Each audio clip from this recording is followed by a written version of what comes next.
Breaking news from the stadium tonight as an anonymous fan foot the bill for 55,000 hot dogs, bringing that sweet tubed meat to everyone in attendance. Free dogs! Yeah! 55,000 hot dogs? What does that even cost?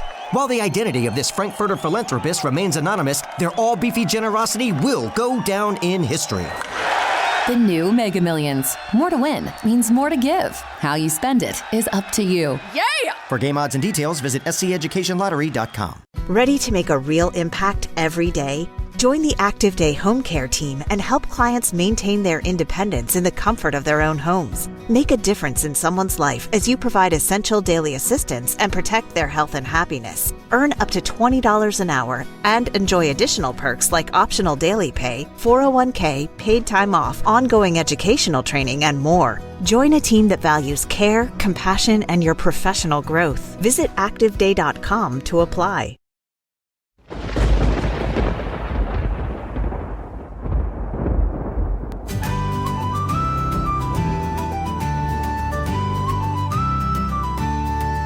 Coming from the wild, from the rain and the stone, where the wind has no name and the traveler's alone. There's warmth in the fire and truth in the tale of the watcher who walks where the bold-hearted fail.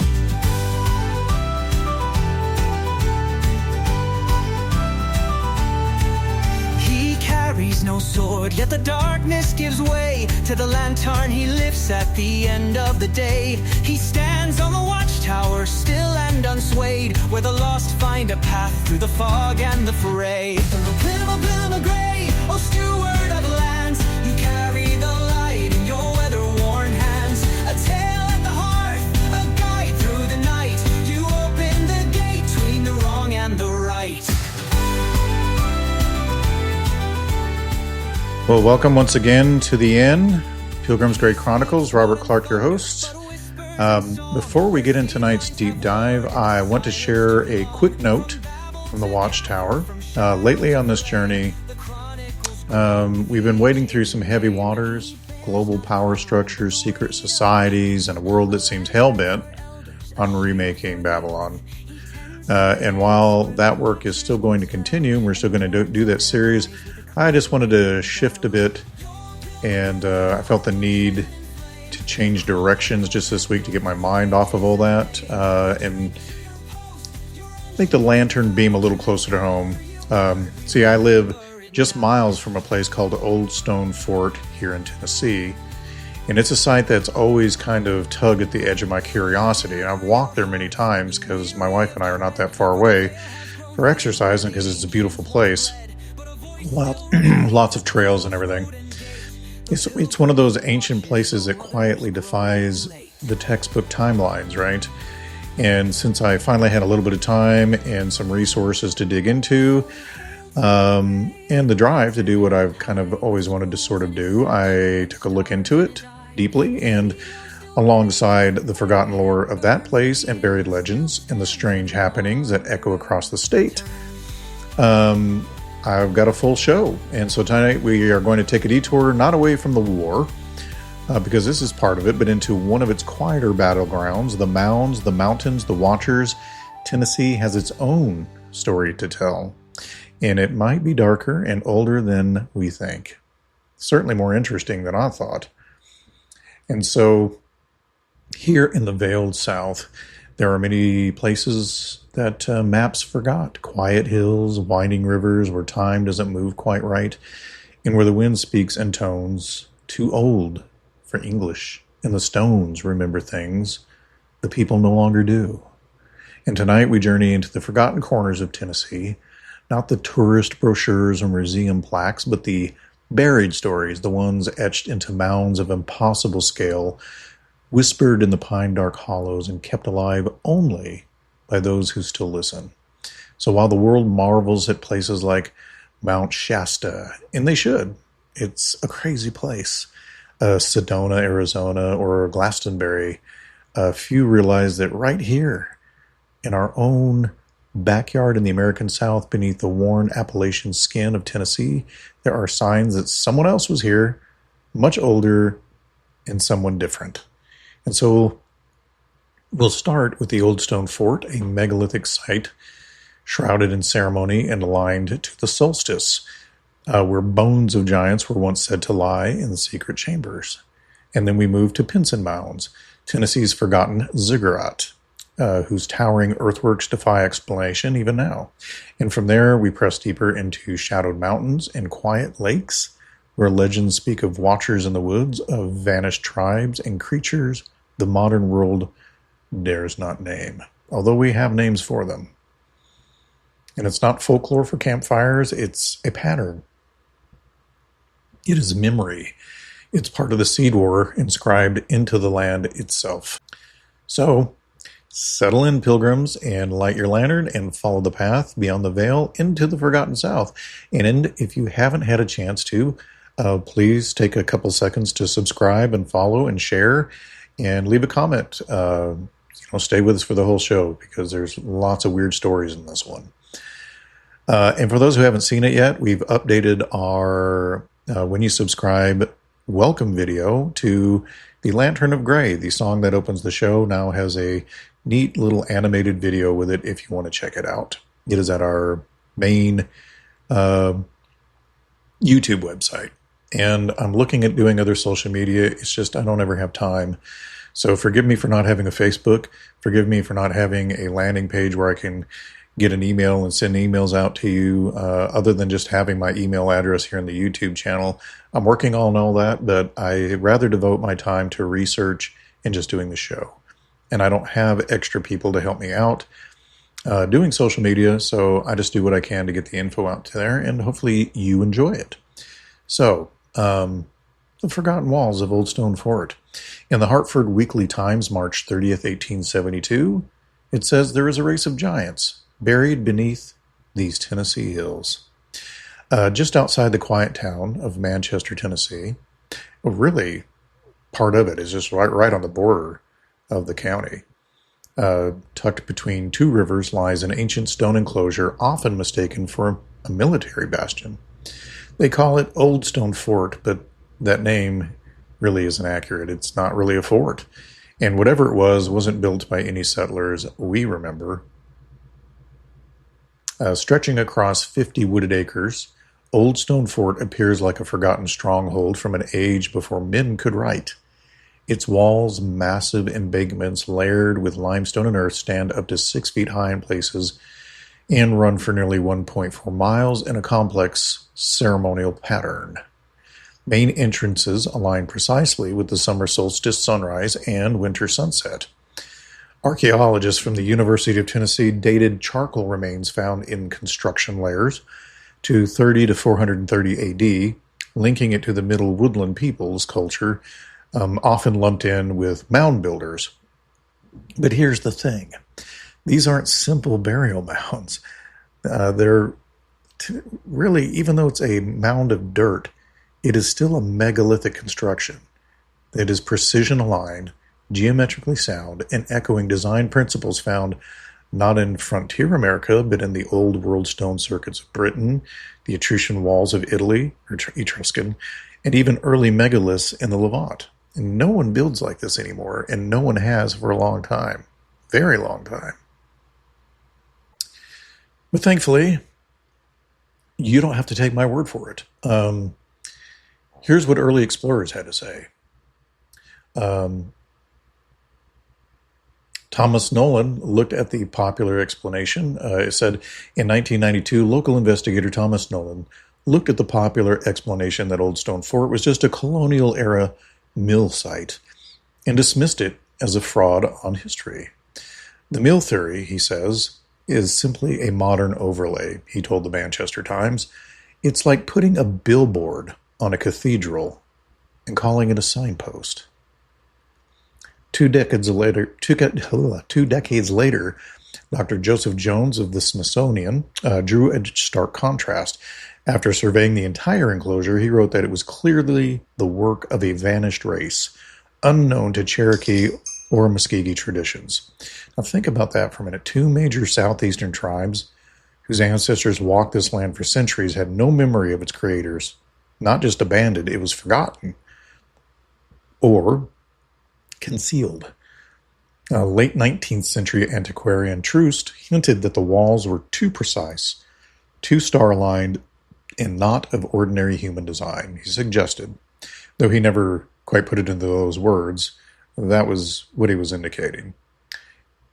And isn't that the perfect margin where legend slips into myth, where stone meets story and the listener begins to wonder if they're stepping into an alien cathedral under a Tennessee sky?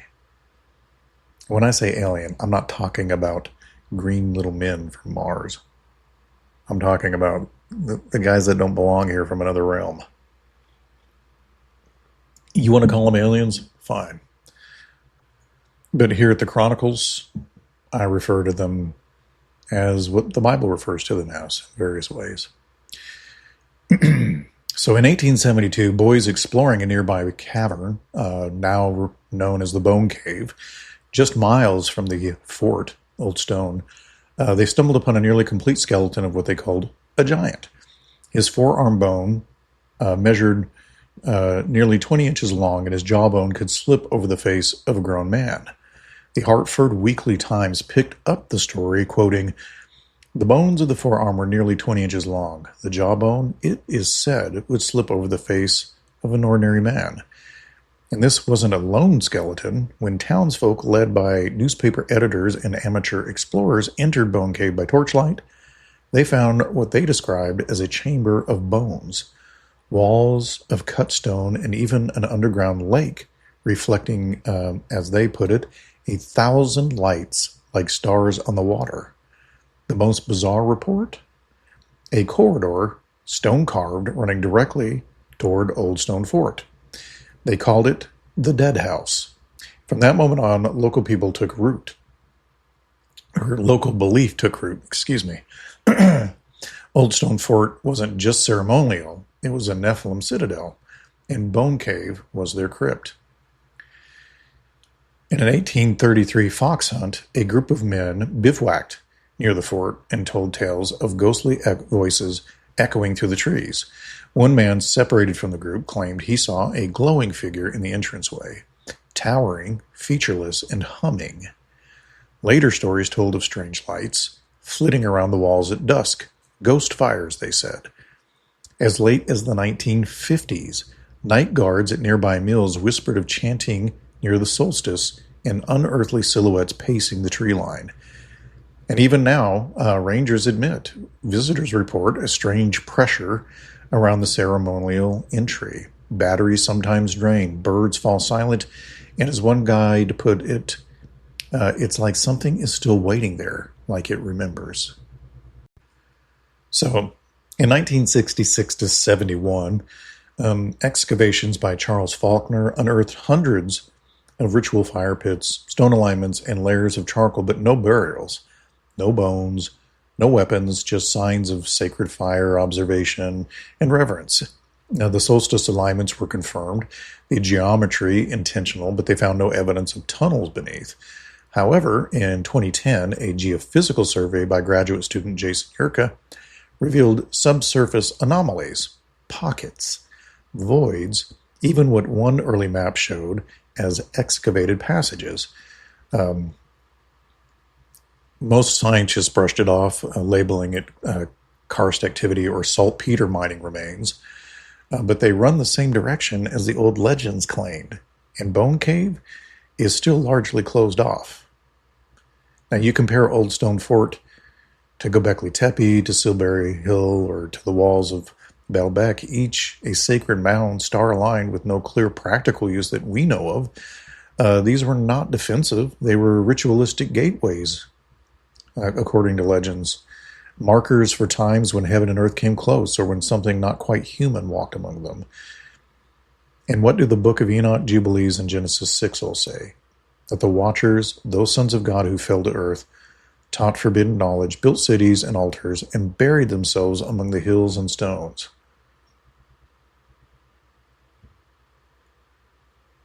Many of them were warned in dreams about an upcoming flood,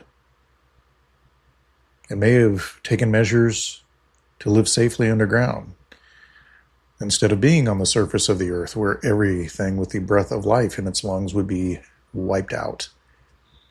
So what makes Old Stone Fort strange isn't just its stones, it's the persistence of forbidden architecture in the New World, structures that shouldn't exist, that echo Old World megaliths that seem built not for battle, but for celestial visitation. So the story here isn't just about a giant skeleton or a spooky cave, it's about memory, stone memory, memory of something ancient, colossal, and fallen, and a people who perhaps unknowingly built on top of it. So the next time you're hiking the tree-lined pass around Old Stone Fort and the wind shifts just right, pause, because you may be walking the last footprints of a race forgotten, or worse, remembered by something still watching. Many of these legends about Old Stone Fort talk about things appearing on the ridgelines and in the forestry at dawn and at dusk. And so far as I know, the park is closed during those times, which has caused, obviously, sightings to go way down. So, right along with that, we have nearby the Pinson Mounds. Archaeologist Robert Manafort, 1988, said this on the obscurity of Pinson Mound despite its scale. He said, "It is hard to realize that in the state of Tennessee, ruins of a great ancient walled city should have remained almost unknown beyond the bare fact." So nestled atop a swamp-bordered plateau in Madison County, Tennessee, lies Pinson Mounds, a sprawling complex of at least 17 earthen mounds and a vast geometric enclosure spread across nearly 400 acres. At its heart looms Saul's Mound, a massive platform reaching 72 feet high, and the second tallest prehistoric mound in the U.S., and surrounding it are smaller mounds, burials, fire platforms, and mysterious earthworks, all arranged with uncanny precision. Archaeologists dated these structures to AD 1 to 500, again, the Middle Woodland era. Radiocarbon evidence and post-hole findings suggest that these mounds weren't dwellings, they were some sort of pilgrimage sites meant for ceremony, not survival. Robert Manafort, also summarizing the site's size and role, is quoted as saying that Pinson Mounds is one of the largest Middle Woodland ceremonial centers in eastern North America. So the arrangement of mounds suggests intentional astronomical alignment. Mound 29 aligns with the equinox sunrise, while Mound 28 points to the summer solstice sunrise. And it's clearly not mere happenstance. It's ceremony at cosmic scale, right? If you circle your mind back to Nebraska sky disk or to Newgrange or to the stone enclosures in Britain and the Levant, these Tennessee mounds echo megalithic architecture found halfway across the world, built for observance, ritual, and communion with the sky. Manafort's again quoted as saying, "A master plan, a pilgrimage center that drew visitors from well beyond the local population." So archaeological digs in the 1960s through the 80s uncovered hearths and ash flares atop platform mounds, post-hole circles suggesting ephemeral wooden structures or stages for ceremony, burial sites like twin mounds which housed women with copper headdresses and men with shell rattles, and sparse everyday artifacts, reinforcing that this wasn't a residential town, it was more of a sacred center. Exotic ceramics and copper goods from as far as Georgia and Louisiana confirm this was no isolated clearing, but an inter-regional temple city, or a southern node in a web of trade, ceremony, and pilgrimage. And strangely, no one recognizes its origins. For too long, Pinson was ignored and misunderstood, and locals farmed the land, built new towns, but few knew what slept beneath it. It wasn't until 1916 when Smithsonian archaeologist William E. Myers surveyed and mapped the site that awareness finally began. He says it was a pilgrimage center that drew visitors from well beyond the local population, a master plan.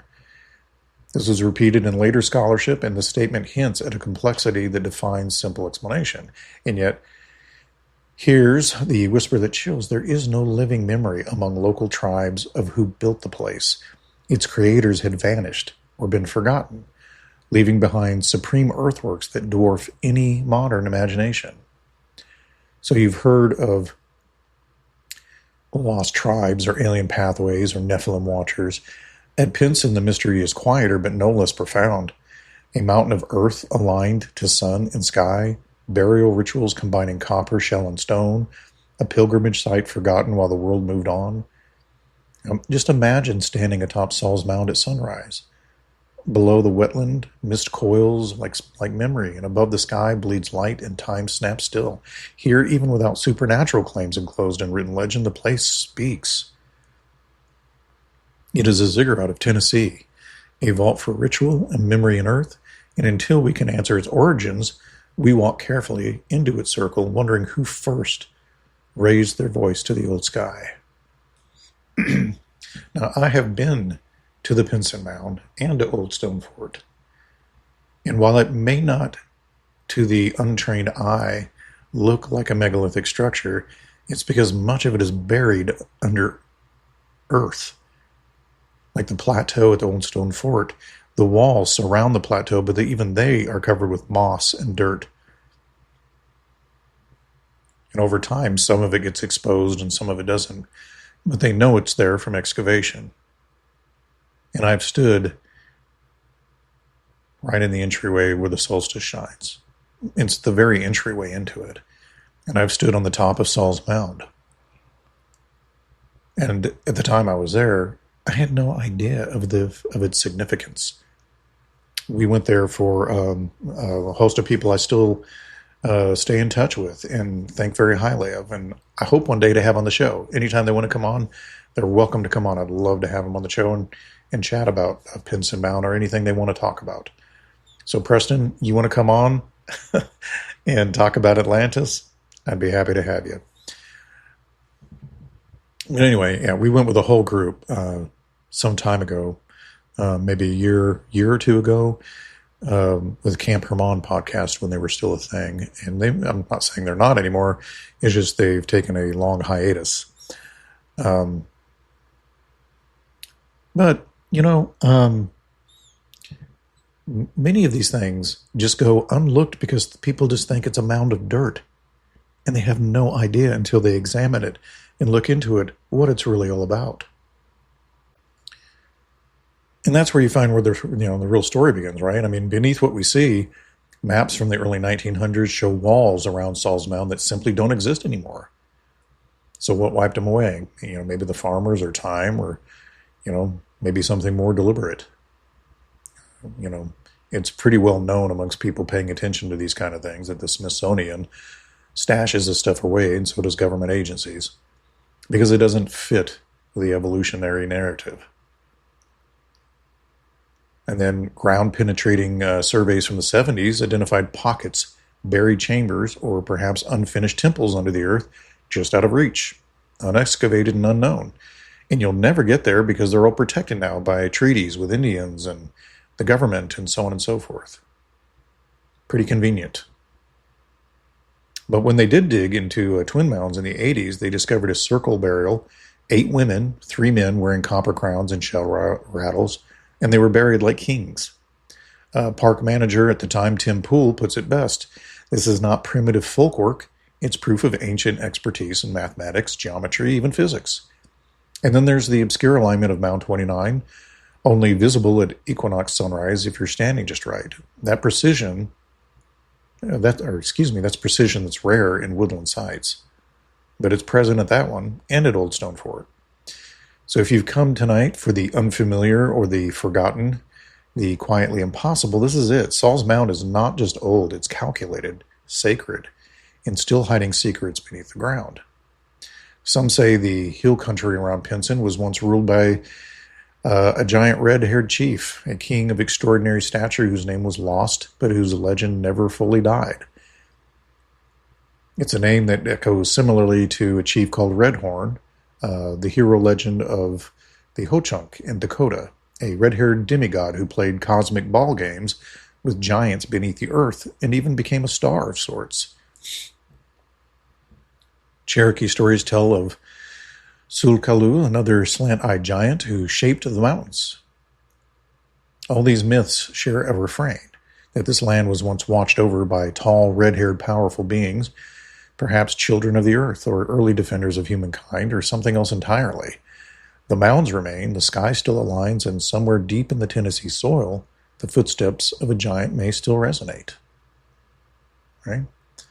I mean, my personal, after looking at so many of these things, it just makes me think that between legends of things living under the earth and stories told by ancient Indian tribes of the ant people coming up from under the ground at some point, it just makes me think that during the flood cataclysm, whenever time you think it was, whether it was 4 to 6,000 years ago or 11,000 years ago, and you feel it coincides with, other scientific explanations for catastrophe.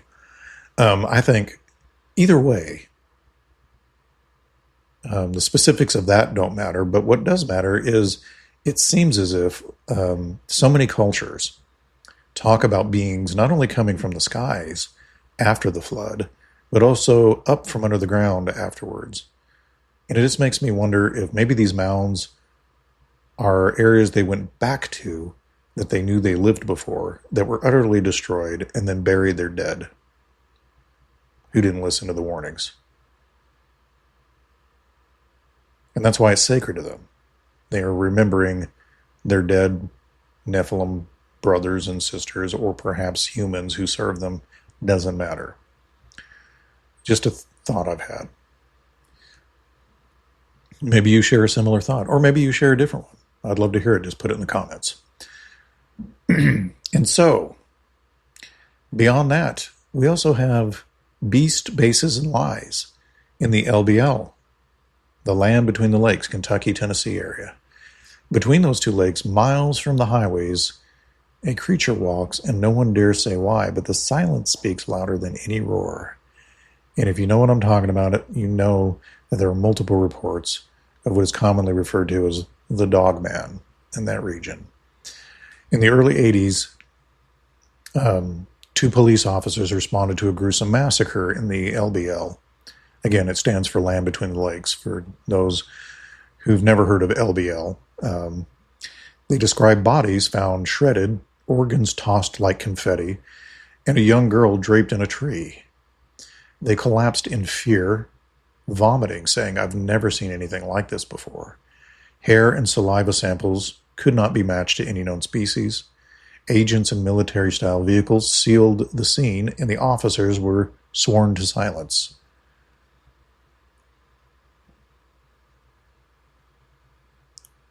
Credit goes to Lyle Russell here with Tennessee Ghost and Legend podcast, which is where you kind of have to dig around to find anything on this stuff, because it's like it gets silenced. And I'm sure the police officers don't want any undue attention. And so early on in the LBL, we had a government grab and displacement cover-up that even relatives of mine were involved in on my mother's side, the Berkeleys. When the TVA flooded the area in the 1960s, over 700 families were evacuated, including some of my relatives. Entire towns vanished. The government's eminent domain operation cleared the way, not just for lakes, but for secrecy, right? Imagine what they wanted hidden. Possible evidence of cryptid activity, ruined campsites, experiment sites. Who knows? All I know is they bought those people out dirt cheap, and the ones that wouldn't move, they forced them out. And then they flooded it. And you can believe the government stories if you want to, but I've given you every reason on this podcast and plenty of evidence to indicate that you cannot trust your government or the media that they also control. Anyway, in that region, rumors also persist of underground chambers, natural karst caves sealed by the government after LBL establishment. Some locals whisper of high-tech vehicles at night, military round fences, unusual road closures. And these aren't on any public map, the camping restrictions suggest something is being protected and hidden. We have witnesses that see it all and forget, like red-eyed beast sightings that were reported by a gas station attendant who watched traumatized officers after their shift. He heard them mention hair samples that didn't match anything known and were warned never to speak of the incident again. If you dig online, you'll find info on campgrounds being destroyed, power poles left standing, and everything else just gone. One person wrote, they had found that the whole campsite had been moved, but some markers were left. Electrical outlets still on poles, but no sign of anything else. Just up and moved, gone. The beast legend evokes loup-garou, the French colonial werewolves from Shawnee lore. And some say these are shamans, cursed to shift between man and wolf. Then there's the strange tale of the Visago Vampire Hotel. When we went to the Land Between the Lakes conference,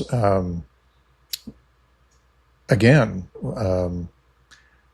I can't remember if that was put on by Camp Herman. I think it was. We stayed at it was held at the Red Brick Inn in the area. But they were going to go, my wife and I didn't go because we had to go to a nearby bed and breakfast or Airbnb that we were staying at and needed to get home to it or get to it to get some rest. But a group of people were going to go to the Visago Vampire Hotel, where which wasn't that far away. It was just a hike away from the Red Brick Inn. And they said it is where a self-proclaimed 500-year-old vampire used to hold feeding parties in the woods. He was arrested, but whisperers say that other vampires still remain in the area. Pretty bizarre. So this valley was flooded and the people were told that it was progress, right? They cut the roads and buried the maps, and when the lights went out at night, they hoped no one would hear what still moves between the trees, right? And there's a stretch of land in western Tennessee and Kentucky where the rivers run too still, and the silence feels heavy, not peaceful, but watched. Again, it's the land between the lakes, and on paper, it's a 170,000-acre recreation area. But underneath the brochures and boat ramps lies a darker history. In the 1960s, the Tennessee Valley Authority forcibly removed over 700 families to make way for lakes and hydroelectric dams. My relatives moved farther into eastern Kentucky, taking the buyout. But entire towns vanished, grave sites removed, churches flattened, cemeteries submerged. But here's what they don't say. Some areas were cleared with military assistance, and not all the families left willingly. In whispered tones, some say they were being moved not for power, but for containment. Old-timers tell of strange beasts in the woods, even back then. Their livestock, torn apart, howls that sounded half human, half beast. And when TVA came knocking, a few said they were more scared of what was being moved into the land than what they were being moved out of. The most famous, infamous legend from the LBL is, of course, the Dogman, also called the Beast Between the Rivers. Sightings date back to the early 1970s, but intensified after the government seized the land. They're described as being roughly 7 feet tall or taller, muscular but lean, like a soldier or a predator. Long arms ending in claws, legs like a canine, glowing red or amber eyes, covered in coarse gray black hair, and worst of all, incredibly high intelligence. Hunters have described them being stalked, not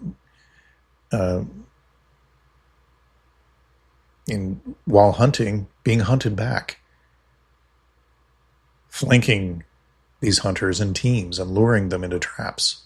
One man said, "It looked at me the way a man looks at a deer, cold, calculating. It wanted me to run." Then we have The massacre in 1982 pretty much just swept under the rugs. In April of 1982, a family camping in a remote part of LBL was found mutilated, according to anonymous law enforcement testimony. The RV was torn apart from the outside in. Blood trailed 40 yards into the woods. A young girl's body, as I said previously, was found placed high in a tree, partially consumed, and no known animal tracks were found, but large humanoid footprints were. A military team arrived before daylight. Locals claim the site was sanitized. No public records of the event exist, and the LBL Rangers have never acknowledged the incident. Of course they wouldn't. Nobody wants that kind of attention. Several areas of the LBL remain completely off the limits, even to campers. Locals and off-grid explorers have reported fenced-in sectors with no visible structure. Roads that appear on old maps now sealed off or paved over. Strange underground humming, particularly at night near Craven's Bay and the old Between the River cemeteries. And unmarked black helicopters, low-flying and circling late at night. One local described hearing metal doors slamming beneath the ground like freight lifts, and another saw what looked like a military vehicle parked miles off any public road with no markings and no reason to really be there that they were aware of. In other words, no publicly announced training missions. And here's where the seed war unfolds. The dogman stories of the LBL don't describe dumb beasts. They describe engineered predators, creatures with canine reflexes, human cruelty, and unnatural stealth. So what if these are some form of Watcher-born hybrids created in secret as modern-day echoes of Genesis 6? Maybe Watchers and humans working together in underground labs and setting these things loose to see how they'll respond above ground. The legends of the Loup-Garou wolfmen who were once human date back to French trappers and even Shawnee myth.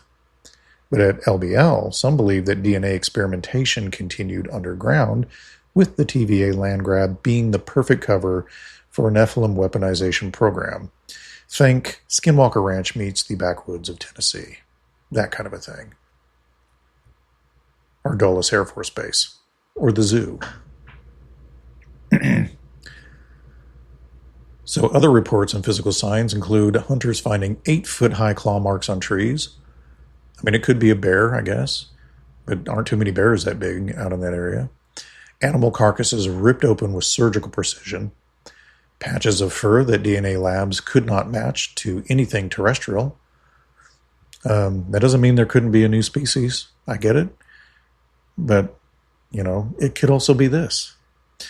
Eerie howls recorded on trail cams cut off by sudden electrical surges. Campgrounds decommissioned without explanation, replaced by brush, but still quite visible by satellite. So one gas station worker in the 90s described, again, 2 shaken police officers stumbling into the store, vomiting. They said to him and told him that it wasn't an animal. They said it had hands, and it looked at them like it wanted to speak. So, was there what? I mean, why has there never been an official record of the 1982 event? And why were cemeteries relocated and roads rerouted with military precision? And why do maps of the old settlements show locations where hikers now find manholes sealed with welded plates? And why are FOIA requests regarding these sectors of the LBL delayed or denied? Well, the answer may be that this was never just a recreation area. It could be a containment zone or an experimentation zone, a control site, perhaps a failed experiment, or perhaps a breeding ground for hybrids left over from earlier ages, so they can see how they interact above ground and hunt, how they respond. They say when TVA cleared out the people, they didn't do it for a power line, they did it to cage something older and something worse. But maybe it didn't stay in the cage, right? Maybe it walks the woods at night, still hunting. Not out of a hunger, but maybe just their programming. Maybe what we call Dogman is just the latest mask of an ancient rebellion, the same seed war still unfolding, or scientific military experiments, or both. In between the lakes under Tennessee trees, the veil's wearing thin. Everything you thought was wild becomes orderly when fear sets in, right?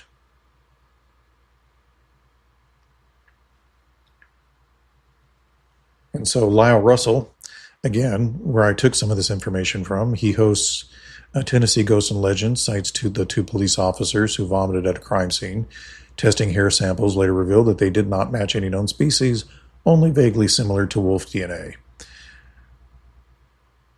And in cryptozoology forums, there are suggestions that these dogmen are controlled, not wild, often described as already trained family packs monitored by unknown agencies. And witnesses report Jurassic-sized claws carved into trees, carcasses severed with surgical precision, and strange gray fur that remains genetically unclassified. Former residents and hikers have noted sealed manholes again and welded down tunnels in remote zones, visible on old maps but inaccessible today.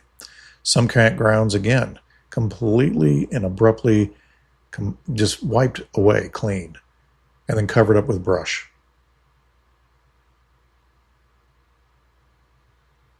Independent investigators on YouTube have and I know people would say, oh my gosh, investigators on YouTube, right.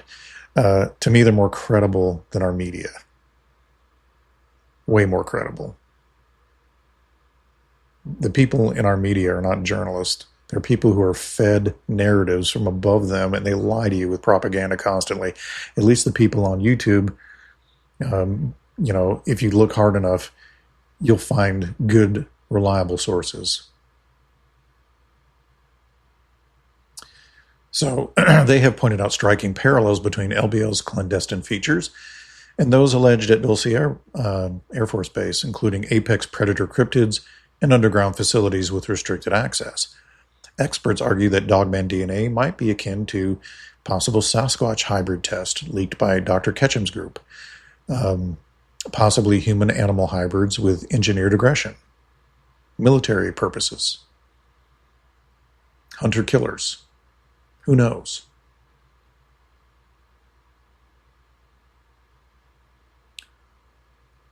And it wasn't folklore. It was bureaucratic. Hair and saliva samples were definitely taken from the massacre site in the 80s, and they didn't match any known species, and yet no lab published them. Witnesses say the beast stalks in packs, too strategic for wolves, too coherent for myth.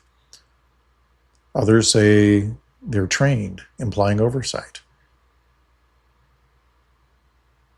Just a lot of secrecy there. And when you compare all these patterns to reports from Dulce Base, the sealed subterranean spaces, rumor of genetic experiments, predator hybrids, you start to ask, well, where did the technology come from and who funded it?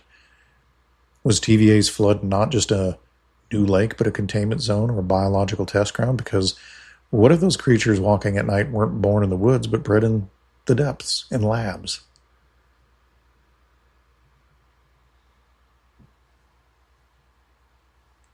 One never knows. And then there's the high places, right?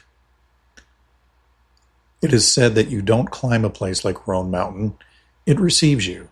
And if it doesn't want you to leave the same way, well, sometimes you don't. In the upper spine of Tennessee, where the mists cling long past morning and the trees whisper more than they rustle, there's a ridge where strange things happen. Roan Mountain stands tall, nearly 6,300 feet, and yet it's not its height that sets it apart. It's the memory in the ground. Before the parklands were formalized, and before tourists cut switchbacks into the bald face, there were whispers of stone rings laid high on the Roan, just beneath the tree line. Not random cairns or old boundary markers. These were deliberate, concentric, and quiet. When I say cairns, I'm talking about stones like you would find at Stonehenge. People who hiked the mountains in the 60s and 70s spoke of inner and outer rings, always with a slightly broken arc on the eastern edge. central flat stones where no moss grew, even in the heavy shade. Nights when the air inside the ring grew warmer than the mountain around it. Ring sites that when walked through at twilight caused hikers to reappear hundreds of yards or even miles away, disoriented but unharmed. These sites were gradually removed. Park officials cited trail safety. Yeah, trail safety. Rangers would only say the rings were unstable and non-native. Well, that's a clever use of the language, isn't it? Unstable and non-native. The local stonemasons confirmed that each block matched the surrounding quartzite perfectly, right down to the mineral veining. An 1891 report in the Elizabethan Star described a man named Josiah Trent, who vanished near Roundbald during a fog bank. He was found 2 days later, miles from where he disappeared. He was dehydrated, mumbling that he had, quote, stepped through a silver door and saw the old ones at their fire. His clothes were dust-covered, and though there had been no dust, only snow that week. In 1982, a father and daughter were hiking near Janebald when a dense white fog rolled in, and she vanished in front of him. Park rescue teams found her 6 hours later, unharmed, but barefoot and curled beneath a rocky outcrop on a completely different trail system that she could not have reached without gear or climbing skill. She claimed she walked through a, quote, sound tunnel that, quote, made her teeth vibrate. She said, I felt like the trees were breathing. Now, I've noticed there is a lot of stories very similar to this in the Tennessee hills and mountains. But the reason I mention these particular ones is because my first thought reading them was that, well, maybe there's something in this recurring fog that is causing hallucination. Maybe it's a chemical-based thing, seeping out of the ground. Maybe some cavern or pocket of gas underneath the mountains could be seeping up at times through crevices, or even through the ground slowly, seeping up, anyway, creating a fog that when breathed could cause an issue. The only problem is these people appear miles away afterwards.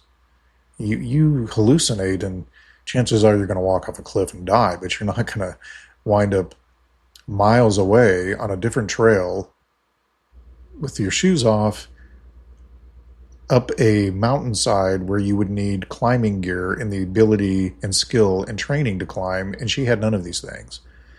So I don't think you could just dismiss it based on just mere hallucinatory gases rolling in like a fog. The Cherokee called these high ridges the stairways, the places where the spirits could walk between sky and earth without disruption. Certain balls were forbidden during meteor showers. Certain stones were believed to hum if stepped on during the new moon.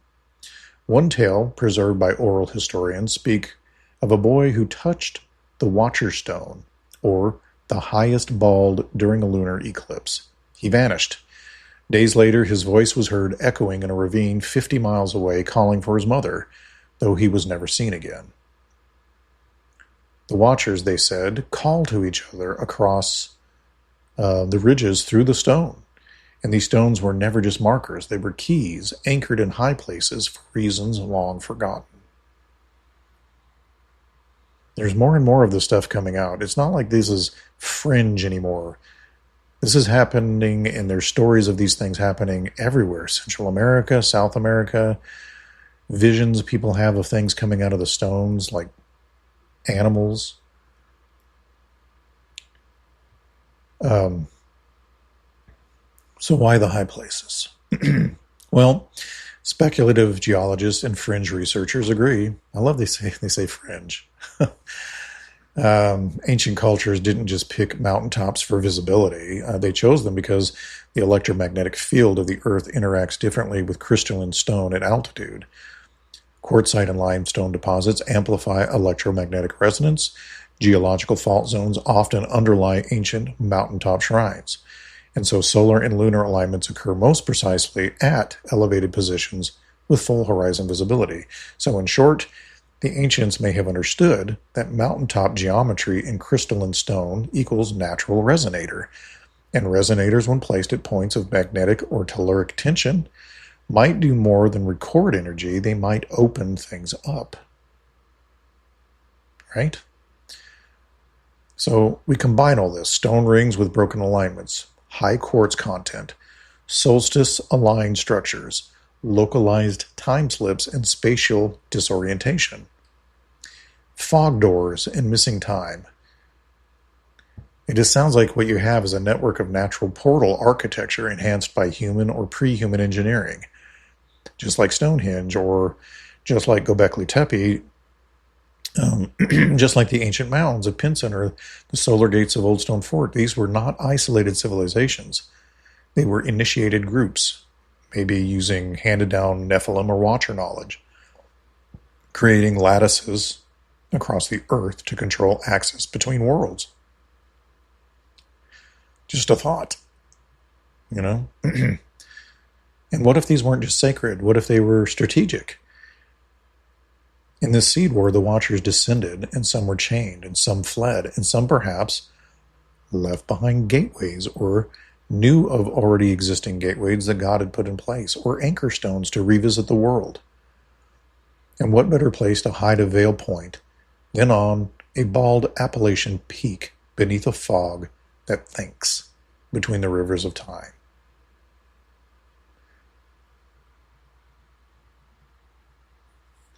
And so, high atop Roan Mountain, they laid the rings, not to remember, but to open. They chose stone that hums, quartz that sings, and ridgelines where the sky grows thin, and when the fog rolls in just right, people vanish. Sometimes they come back, and sometimes they don't. The Cherokee warned of these steps, star ladders built before memory. And if you follow the patterns from Stone Fort Solar Gate to Pinson Mounds geometry to Roan's mountaintop rings, you start to see it. A network, a plan, not just worship, but control. Practical things. These are not tomes or temples. I think they're tools from another age made to keep something out, or maybe to bring some things back in, or both. And if you listen hard enough, you might still hear the stone breathe, right? But Roan Mountain is far from alone in its secrets. It may be the crown, but the rest of Tennessee wears its own strange jewels, dark ridges and forgotten peaks, where the veil is thinned in different ways. From the shadowed folds of the Smokies to the lonely crags of the Unaka and the Cumberland Plateau, whispers rise, whispers of stone formations that no one claims to have built, lights with no source, creatures with no name, and watchers with no eyes. So we descend the ridge, but not the mystery, because across Tennessee's forgotten mountains, the war still echoes and the old world still breathes beneath the moss. One such creature that lurks in that area is the wampus cat. Started off as maybe a guardian or a curse. It appears as a half-woman, half-mountain lion cursed by Cherokee medicine after spying on sacred sites, forever roaming as an avenging, glowing-eyed feline spirit. Dressed in matted dark fur with a bobcat-like face, it prowls on all fours or stands upright, and some folks describe it as even having 6 legs. Earliest newspapers mention it, December 1918 in Greenville, rumors of livestock and even dogs disappearing into misty hollows. And hush parental warnings from back in the day still echo, stay in before dark or the wampus will take you. Campers tell of pained shrieks at twilight. And in 2023, a TikTok user near Gatlinburg caught low growls that to them sounded like a woman screaming through a cat's throat. Now I know bobcats make some pretty freaky sounds. But according to some of these individuals, they've heard bobcats, and they claim that it was nothing like a bobcat. It was more like a human female that would turn into the growl. You can take it for what it's worth, I guess. One such legend of this I'll read to you, where it says, in regards to the curse of the Wampus Cat, it says that they say the woods speak louder at night if you're still. If you listen long enough, sometimes the stories creep back into the old stories. Ones that no one was supposed to remember. This one starts in the misted hollows of East Tennessee, long before the highways carved through the land, before the lanterns drowned the starlight. The Cherokee told of a creature that walked the tree line, neither woman nor beast, but something caught between. She wasn't always this way. Long ago, she was just a woman, a wife. Some say her name was Running Deer. Others say her name's been lost, like smoke on a mountain wind. But all the stories agree she was curious. Too curious. One night her husband joined the men of the tribe for a sacred rite deep in the woods. These rituals were ancient, spoken by firelight and guarded by law. Women were forbidden to see them, for the spirits invoked were jealous and old. But she wanted to know what the men knew, and she wanted to understand the words they whispered in the dark. She wanted that forbidden knowledge. So she followed them, draped in the skin of a mountain lion to hide her scent and her silhouette. She crept through the woods, silent as breath, crouched behind pine and stone, and watched as the fire danced and the voices rose. She listened to what no woman was meant to hear. But the spirits, they heard her too. And the shaman knew, and he called her out, and her disguise couldn't save her, and for breaking the sacred wall between seen and unseen, she was punished, not with death, but with transformation. The medicine men bound her to the lion skin she wore, and they called on the spirit of the mountain cat and fused it with her flesh. Her body twisted, her voice bent, her soul snared. She became the Wampus Cat. Some say she walks on 2 legs, others say 4, and that she has 6 limbs, or none, that her scream is half human and half feline, and it curdles the blood like cold wind through cracked stone. Her eyes shone yellow in the dark, and they say if you look into them too long, you forget who you are and where you are. And over time, her legend split in 2. To some, she became a protector, cursed, yes, but patrolling the borders between the sacred and the profane, driving off dark spirits that would harm the people. To others, she is a predator alone, consumed by her curse, filled with rage of one who has seen too much and become too much. But make no mistake, she is not just a creature, she is a warning. The story doesn't end in the past either. Even now, hikers in the Smokies whisper of growls in the fog that don't belong to any known beast. And one hunter near Gatlinburg said his dogs refused to enter the woods. Another woman in Knoxville saw a shape pass by her window, tall, furred, and on hind legs, with eyes that lingered too long and knew too much. Sometimes people hear screams at night that shift midway through, starting as a woman's cry and ending as something feline and hollow, like breath pulled through a bone flute. And maybe it's just a tale. Maybe it's just the wind and the coyotes. Or maybe it is her. Because what the story really warns us about isn't just beast, it's about the cost of forbidden knowledge. It's about what happens when you steal sacred fire, and when you listen at the wrong door, and when you cross into mysteries not meant for mortal minds. And so she walks forever cursed, forever watching, a living echo of the moment the veil was broken. The Wampus Cat, guardian, monster, woman, beast, and not all thresholds lead back. One more reason we don't have any business messing with the unseen world and should rather focus on Jesus. And then we have the Lost Cove, the karst valley of disappearance. In southern Tennessee stands the Lost Cove, a limestone sinkhole valley darkened by karst caves and riddled with natural portals. Beneath Swanee's Bluff, explorers found Lost Cove Cave with passages stretching miles underground, reportedly used by Cherokee healers. Locals speak of hikers who descend into Big Sink and emerge hours or days later in distant hollers. One man vanished for 3 hours, not lost, but reported that he had walked through water that felt like air. Bizarre, right? One such story, or series of stories I'll read to you that I found, says this. You don't just fall into Lost Cove, you get swallowed. It's a 7-mile-long chasm carved into the Cumberland Plateau. Limestone cliffs tower over sinks and caves hidden in the woods.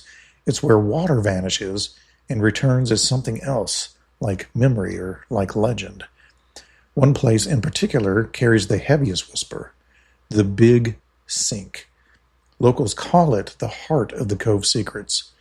In heavy rain, water drains in spirals, yanked into darkness, leaving the valley gasping. But the sink is more than a geological mouth, it's a gateway. In the 1890s, a logger named Josiah Trent was trapped by a sudden mist near the ridge above Big Sink. When spotted again 3 days later, he staggered out at the foot of the Sherwood Hollow, not tired, not injured, but pale, distant, and drooling at the lips.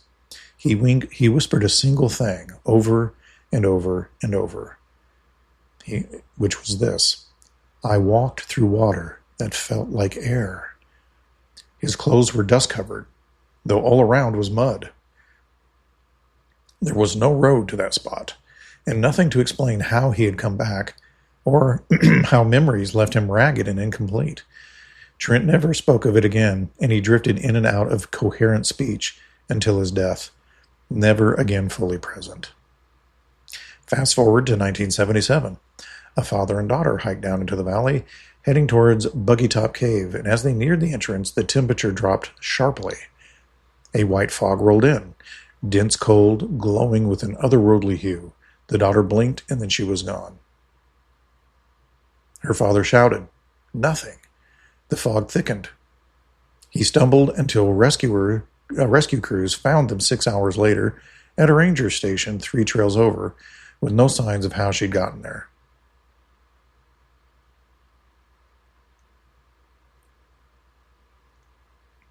So, when they found her, she had a look on her face like she had walked through a dream, and when asked what happened, she had said that her legs carried her through a tunnel of singing water, and then tried to explain how the trees had watched her, and how the cave had been breathing about her. The rangers refused to elaborate, but she carried a headache for weeks, one that felt like granite grinding. So what happened at Big Sink? We know Lost Cove is riddled with curse caves, underground rivers that lead miles away, and we know sump holes can swallow water in spirals, and that sinking water reemerges in Buggy Top and Crow Creek in Alabama. But those physical facts don't explain the anomalies. They don't explain how people walk through air water tunnels or reappear miles off with memory splintered. I would just chalk it up to some sort of chemical fog. But again, the people are displaced miles away. In Cherokee lore, that valley is called the Cove where the world leaks. They warn against camping near sinking creeks, and they believe these are vein points between worlds. In the sink itself, a ceremony ground. In later years, students mapping the area found evidence that Cherokee healers used that space for ritual cleansings. They believed water there could carry one's spirit across thresholds, but entering the sink without purpose risk getting pulled into someplace else. You could think of it this way. A man disappears in mist only to return broken, speaking of water that felt like walking. A girl vanishes in fog only to appear hours away dreaming in another's cabin. The place itself, limestone fractures, caves, ridges, encodes another geometry, one that doesn't follow GPS. And these aren't coincidences, they're cracks in the fabric where the earth remembers itself in portals, where water doesn't simply flow, it ferries, or carries you away. So when you walk near the rim of that sink, or stand above Lost Cove Cave, pressing your ear to its breath, you aren't just in a valley, you're at a door line. And all it takes is mist or water or curiosity to walk through the wrong opening and come out in another holler or displaced or not at all. Old maps label the place the sighing grounds, where wind whistles through rock and night echoes like voices. We have another story of the fog-borne hallucinations of Cherokee Caverns. In it says, "You won't find this in speleologist journals or park brochures, but if you knock on farmers' doorsteps near Knoxville or listen to gas station attendants past midnight, you'll hear about Cherokee Caverns and the mist they call the fog that won't let go. It begins quietly at the cave's mouth, a low rumble like wind through old bones, but soon a fog drifts to outwards, colliding with the evening air until the trees stand out in silhouettes. They say once you're within that fog, time stretches, sound slows, vision warps." A local family, visitors on a Halloween tour, spoke of it best. Quote, "We came in with walking sticks," the father said, "but when the fog hit, it was like stepping into cotton. My wife, she saw my face melt, like the rock of the cave itself became me. So they fled, and said their ears rang for days." Now, to me, that reeks of some sort of chemical thing, so there may be some combination of both, right? Something coming out of these caves and something coming out from underground. But I don't think you can explain all of it off that, but others have claimed the same. Hallucinations of faces in the rock, shadows that breathe, whispers of Cherokee children chanting. The cave floods barely once a generation, yet the fog returns like clockwork in October, and those who've wandered in claim they felt watched, not by bats, not by drip water, but by something lurking in the fog-laced walls. Folklore says the Cherokee used the cave for soul-cleansing rites, especially for hunters who walked the boundaries between life and death. They believe smoky quartz veins inside the caverns could echo the soul, pulling it through to another realm or guiding wandering spirits home. Now, that may sound like total BS to some people, and it used to be that way to me, but the more I investigate this kind of stuff and how every culture speaks of such things, the more it makes me wonder just how much there is to this. Because we are made out of physical, electric components, minerals, and so on, and our bodies resonate with water. So one night, a Tennessee caver named Joe Tank Gorin, who had spent decades mapping nearby caves, claimed that he heard chanting behind him even though he was alone, scanner silent. On a recording he later reviewed, there wasn't his own voice, something lower, older, repeating a sound no living voice could hold. He swore off spelunking for months. And then we have the Gregory Bald at the summit of the sky's Rabbit Chief. At Gregory Bald, wild flame azaleas bloom, spectral in June's early dawn. The Cherokee called it Rabbit Place, home to the great rabbit spirit, a trickster guardian.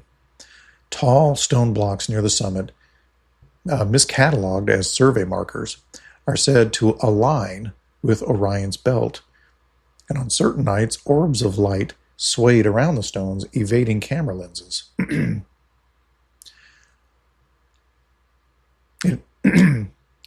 Excuse me.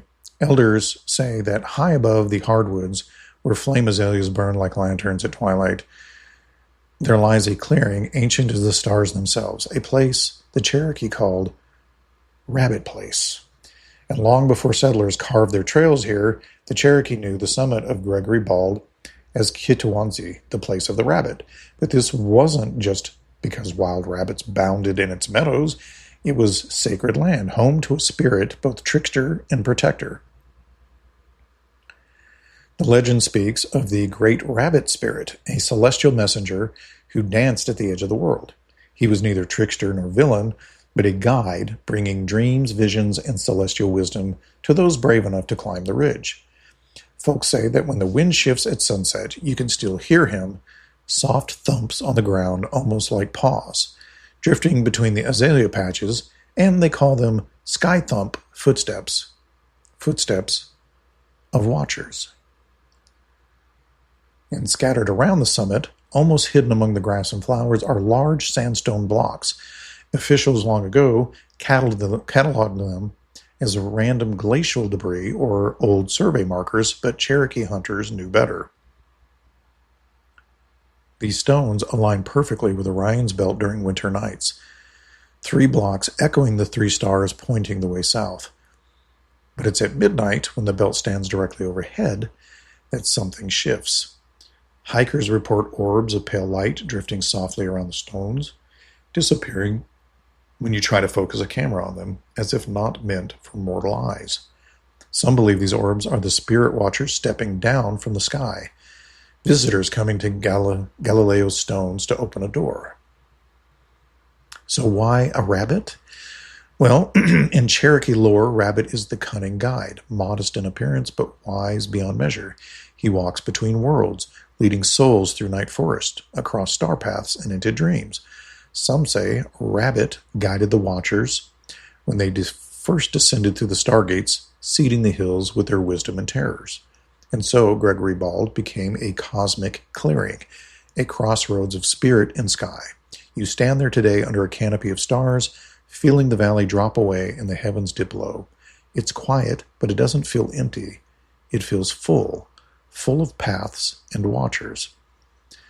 This grassy bald is said to be a starlight clearing, a place where watchers stepped down from the sky, and some still do. And then we have House Mountain, the Sentinel with a sandstone tower. This is in Knox County. House Mountain looms with silent stone piles, sandstone boulders from a rough stone tower halfway up the mountain. No one knows who built it. One 19th century settler reported hearing footsteps echoing inside the rocks, followed by a low humming tone like wind through cathedrals. Today, hikers feel drawn to stand atop it at twilight, and some vanish briefly into reverie, returning with unshakable headaches and half-formed memories. One writer says, halfway up the House Mountain, perched like a sentinel against the sky, stands a tower of sandstone. No map marks it, no plaque explains it, and no one remembers who built it. So for generations, locals have walked past the tower without a second glance. A collection of stacked boulders, some as tall as a man, heaped together in rough symmetry, half hidden by chestnut and oak. Surveyors in the 1800s dismissed it as a boundary cairn, but careful ones noticed something different. One family recorded the story of Abram Lawson, a pioneer settler in the late 1830s. Now, Lawson climbed House Mountain seeking better farmland below. At dusk, he reached the stone tower. There, he slipped inside a narrow crevasse between the stones and heard footsteps echoing from within. They came from everywhere, he said, like something walking in a cathedral of shadow. Then he caught a low humming tone, a resonance so deep it vibrated in his chest. He said he heard his name, whispered so softly he doubted his hearing. Torn by fear and fascination, he tried to leave, but the stones felt different under his hands. Not like rough stone, but smooth and warm. He decided to never climb the mountain again. So decades later, hikers discovered much of the same phenomenon. At twilight, drawn not by sight, but by a magnetic tug, they would feel compelled to climb and stand in the center of the tower. Some describe it as a trance, stepping into a half-world where thoughts unravel. One hiker said he found himself staring at the west horizon, feeling his mind split open, and suddenly couldn't remember how he had even got there. Another returned with a headache so deep it felt like a memory trying to press through their skull. Researchers who occasionally survey the stones are baffled. They show a precise east-west alignment, shadow casting on equinox days across the valley. The inner chamberway, the narrow crevice, forms an echo cavity with resonant frequencies at twilight. The sandstone here is locally quarried, but the tower stones are placed with unnatural balance and care, as if built for ritual. Some say this is a stone beacon calling spirits or watchers from the sky. Others whisper it's a portal anchor, a monolith that holds fractures between worlds open, only perceptible to those sensitive to its hum. So in the same way the mounds mark cosmic communication in the lowlands, this tower is a vertical stalk, maybe an antenna reaching into upper worlds. It's no campfire tale, it's evidence of intentional stonework, an echo of cosmic architecture, laid bare in the Appalachians to link earth and sky or to hold something in. So the interesting thing here is these mountains connect sort of in a web, you know. You have the Roan stone rings, spatial rifts, quartz resonators, portal engineering watchers, remnants. In the Smokies, we have the Wampus and hybrid spirits, guardians, seed war air defense mechanisms as a thematic role. At the Lost Cove, we have portals, time displacement, underground access nodes. At the Gregory Bald, and by bald I mean a space on a high place in a mountain where there's a grassy field or clearing, and the phenomenon that we find there are celestial alignments and watchers, sky threshold monitoring. On House Mountain, we have stone towers, mental resonance, as a signal beacon or energy nodes. Each mountain carries echoes of cosmic architecture, not random superstition. They're stories, half folk, tale, half unexplained event. And they create a tapestry of thresholds, guardians, time slippage, geomagnetic calibration. It's more going on here than, I think we'd like to admit, and it probably makes some people uncomfortable, like it's crazy talk or just something to be laughed at or dismissed because we're so intellectual and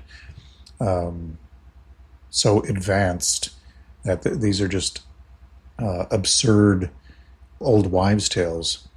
But how many of these do there have to be all throughout history before we take it seriously? Maybe the reason some of these things aren't functioning any longer openly like they used to is because they're not taken seriously for whatever reason. When you add it all up, you start to see a network. A secret gravity, a system of hills, stones, and portals placed across Tennessee, and probably not just Tennessee, but I'm just bringing up Tennessee because I can't bring up 50 states. This show would be 50 hours long because there's that much there. But I bring up Tennessee because I live here. But anyway, it's placed across Tennessee to hold something in or keep something out. And that is where we have this great triangulation. Just like I heard an episode recently on the Blurry Creatures podcast with Derek Olson talking about the Bennett Triangle, or Bennington Triangle. I would guess that there are probably some places that have more activity than others, but I think maybe some of it is only because other areas aren't as well known. But I think you would probably find there are just as many tales, just not as openly amplified by people. And so, beyond the mounds, beyond the hollows, Tennessee holds secrets most have forgotten. Ancient markers, cosmic altars, and lights that dance at the edge of vision, right?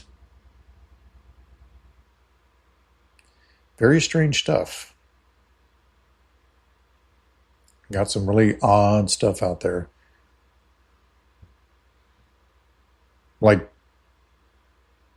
some of the legends I came across, again, like this red chief, some towering leader with red hair, an Indian, maybe a descendant of the Nephilim, who reigned in the Ohio River Valley area. That would have included possibly even as far down as Tennessee. There's certainly Indian legends of red-haired giants that roamed the region, and they claim were the ones that built the structures that many of these mounds are over. It kind of reminds me of the theories that many have put forth, including Derek Olson and Tim Alvarino, about survivors, perhaps, after the flood coming across the old ancient megaliths that existed pre-flood as part of their survival, and just looking for a place to live and trying to go back to places that their ancestors spoke of through story, from going all the way back to Babel, and everybody disseminating out of that region, perhaps. Or maybe even survivors coming up from underneath the ground. I'm persuaded that that's, we talk about the second incursion, right, after the flood. Well, where did the giants come from? Well, why does it have to be any one answer, right?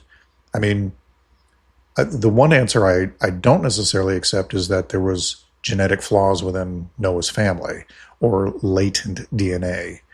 I think those families were pure because they were meant to restart the human race. But I do believe that there were the kind of people that were already changed and maybe even no longer human, the ones who had evil thoughts continually all the time. Because there are, stories like in the Book of Giants, where these twin brother giants were warned in dreams of a coming flood. And so it's quite possible that many made preparations to go underground. And Scripture only says that the things that were on the surface of the earth that had the breath of life in them, or God's Spirit or breath of life. I don't know that these non-human things like the Nephilim, Raphaim, and other things that were half human, half rebellious angel, or anything in between, because clearly whatever happened genetically before the flood included many chimeras and strange things, half human, half animal, half angel, half whatever. It was a DNA playground that God had to restart, including the plant life, from what I understand. Whatever made God angry, that's what they did, and they wanted to remake everything in the way they thought the earth should be, right? Let me get a drink of water real quick.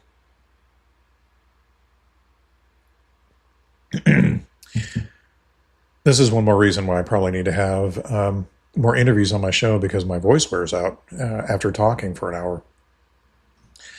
So we have the red-haired Indian giants that became chiefs in the region. We have the standing stone of Monterey. In Putnam County, there stood a mysterious animal-shaped monolith described by 18th century travelers as resembling a dog or wolf, sitting sentinel beside an old trail. Early pioneers believed it marked tribal boundaries, cherished by both Cherokee and later settlers. The stone became known as the Standing Stone. Its exact origin unknown. No one built it, yet it commanded respect. Broken down by rail developers in 1893, its fragments were re-erected in Monterey, where they stand today as a silent testament to a culture that once mapped its land in stone and spirit. Interesting. And then star altars and stones in the high country. Echoes of Gregory Bald's Orion alignment aren't alone. Smaller standing stones and rock arrangements known locally near Benton and Tellico are said to mark celestial events, the rising of Orion, the winter solstice sunrise.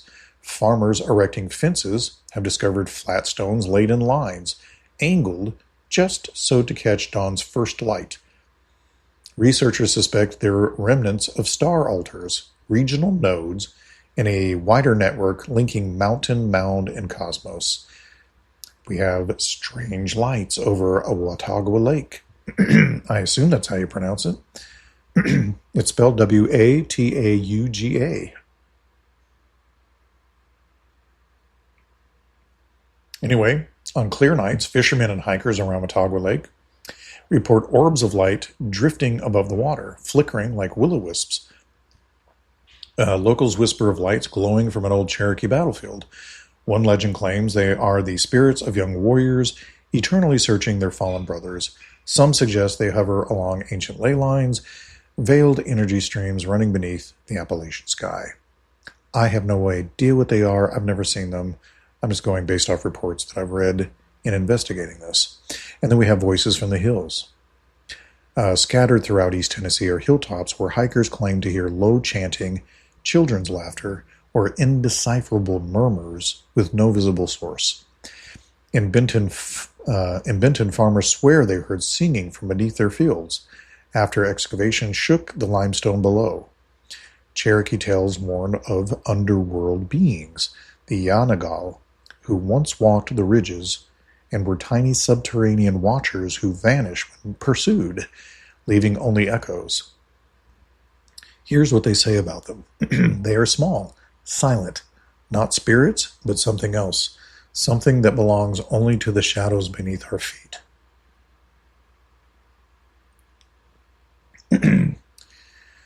Well, that's really odd, isn't it?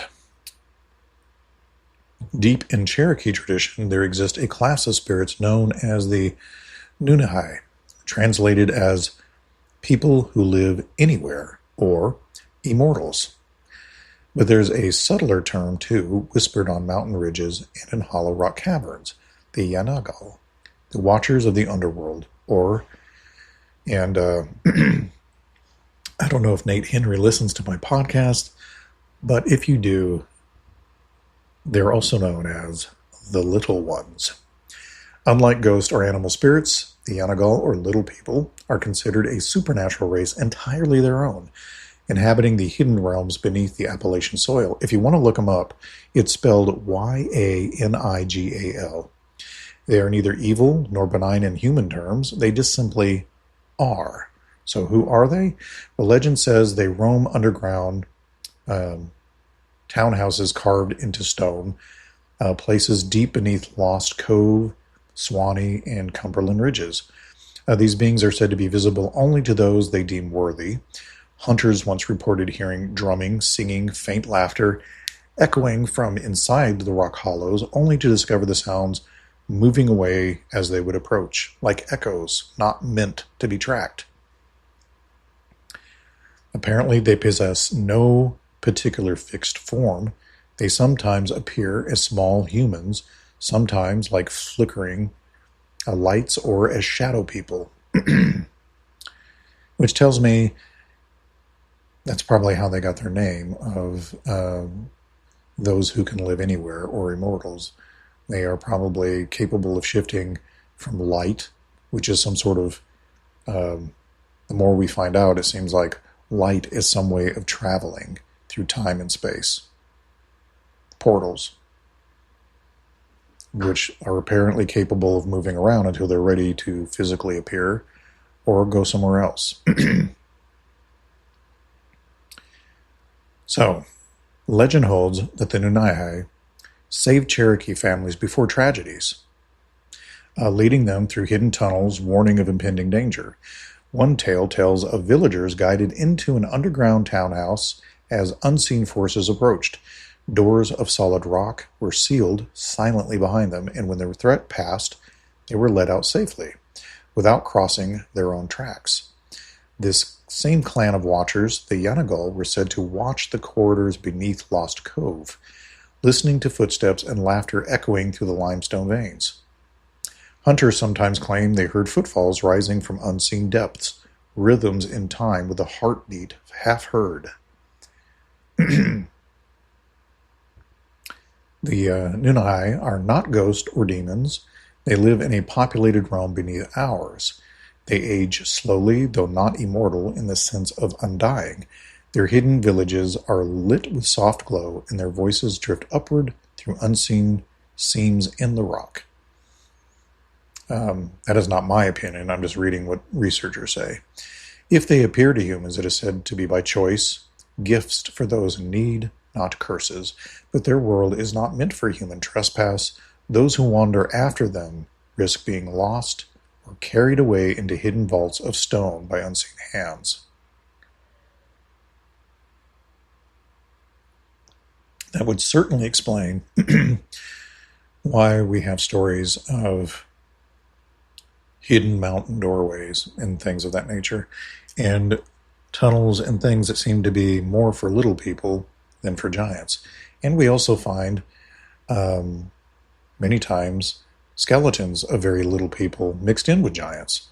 So it makes me wonder if It's just some sort of weird half-breed race that's also survived the flood underground and are in smaller numbers, perhaps. Who knows, since we can't see underground, right?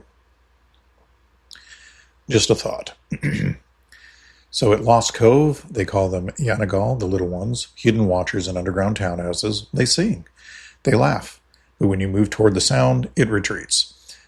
Apparently, according to these folks, they're not spirits of the departed. They are a race living parallel to ours in tunnels lit by unseen glow. Hunters claim you can hear their drums underfoot, and at night. A caver once said they saw small, pale faces vanish behind rock, yet the outlines remain. Their purpose isn't to harm, apparently, but to protect their sanctums. Yet trespass across their threshold can lead to lost hours, parted memories, and a silence that isn't rest. The Yanagal remain among the last unshakable mysteries of the Appalachians, a layer beneath the layer. And they remind us that even after the mounds and stones guide us skywards, there are tunnels beneath the roots of these mountains where other people hold secrets. So let's remember, these aren't random anomalies. These stories are everywhere, and they are layers of memory embedded in not only the land of Tennessee, but other places. Right? We have standing stones moved by cultures across time, star-aligned stones marking the sky's dance, phantom lights hovering like signal beacons, echoed voices, traces of hidden realms, and they form a hidden spiritual geography, a seed war terrain where the watchers left their signature in stone, light, and song. And so, the Red Chief may sleep beneath Pinson's clay, but his legacy still murmurs in places, names, and giant lore. The standing stone of Monterey, carved by no one we know, still watches along ancient trails. Stones built for the stars, linked to altars we've only scratched the surface of. Lights dance over Watauga Lake, eternal and haunted, and voices rise from under our feet. These aren't accidents, they are markers and landmarks on the map of forgotten wars where Earth met sky in cosmic conflict. Which brings us to our final question. What happens when we connect these dots, and what shape does Tennessee take when you draw its hidden map? Well, when the waters receded, they emerged, not to conquer, but to remember, not to rebuild, but to reconnect, searching for echoes of what was lost of their antediluvian golden age. And so across Tennessee, the legends don't lie flat, they cluster.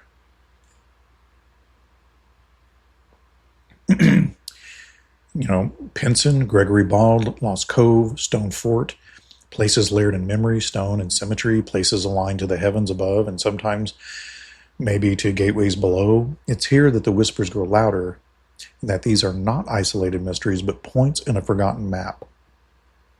We propose a different kind of triangle, not merely geographical, but intentional.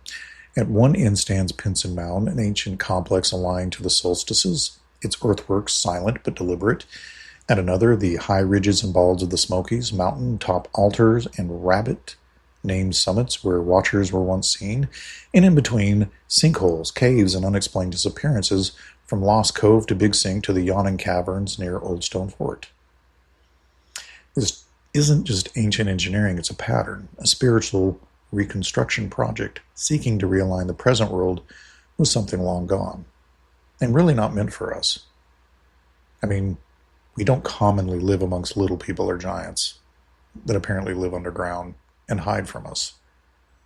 I mean, who wouldn't, right? I mean, with the wars of Joshua and Caleb and David and others, and also even in the Americas, there's Indian clans who rounded up giants and trapped them in caves and killed them.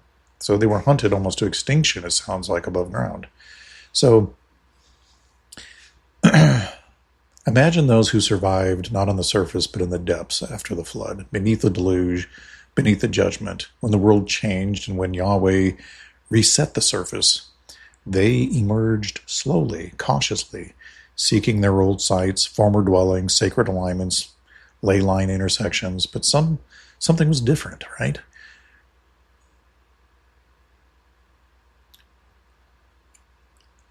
The world they re-entered was no longer fully theirs. Their golden age of power, whatever it once was, seemed dimmed or altered or perhaps bound. It's possible that they can still act, but only within certain bounds or under permissions, and maybe they rebuild in whispers in hidden places under the mountain or behind the veil where they can live freely to some degree.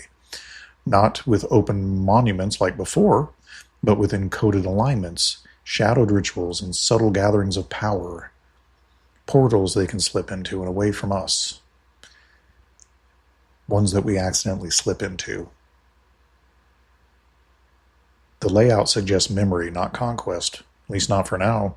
Mounds to mark the sun's rhythm as if trying to re-synchronize time itself. Towers and standing stones to catch stellar alignments to mark the return of familiar skies. Caves and sinkholes that feel like thresholds, passages to something older. They left behind patterns.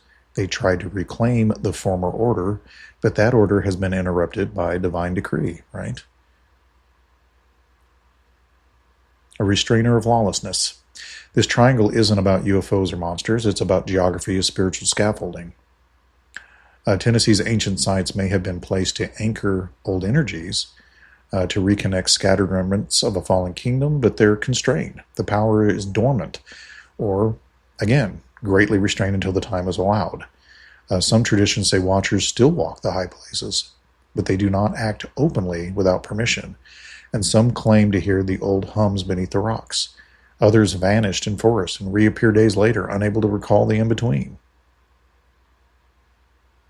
So in Tennessee, the past doesn't sleep, it hums beneath your feet.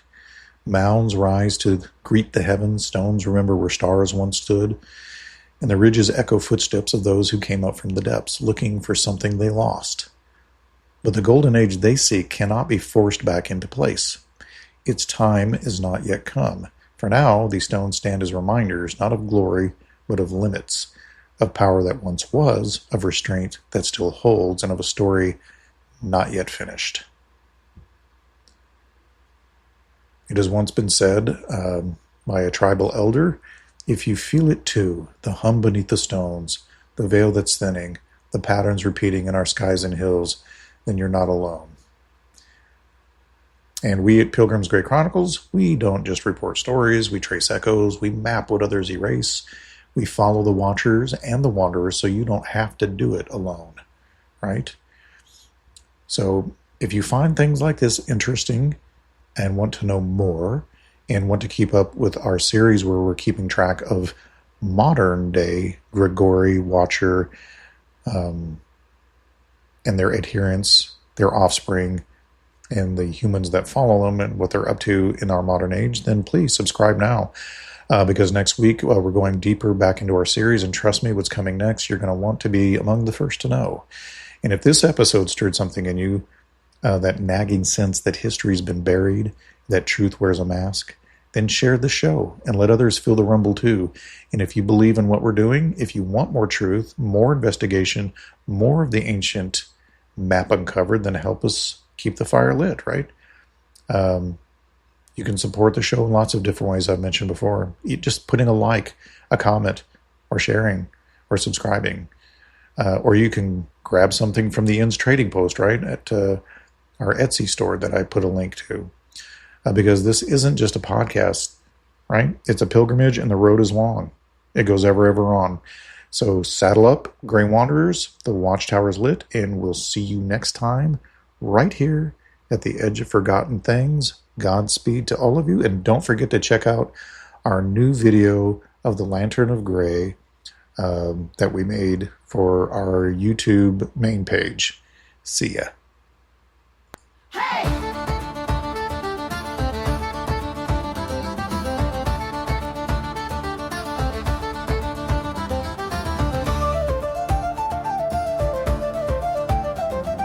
Gather round, ye travelers, lend me your ear. A tale of heroes who knew no fear. Through shadowed woods and mountains steep, their legacy lives where the wild winds sweep. Raise your tankards high and sing for the grey pilgrims and what they bring to every corner.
Breaking news from the stadium tonight as an anonymous fan foot the bill for 55,000 hot dogs, bringing that sweet tubed meat to everyone in attendance. Free dogs! Yeah! 55,000 hot dogs? What does that even cost? While the identity of this Frankfurter philanthropist remains anonymous, their all-beefy generosity will go down in history. The new Mega Millions. More to win means more to give. How you spend it is up to you. For game odds and details, visit sceducationlottery.com.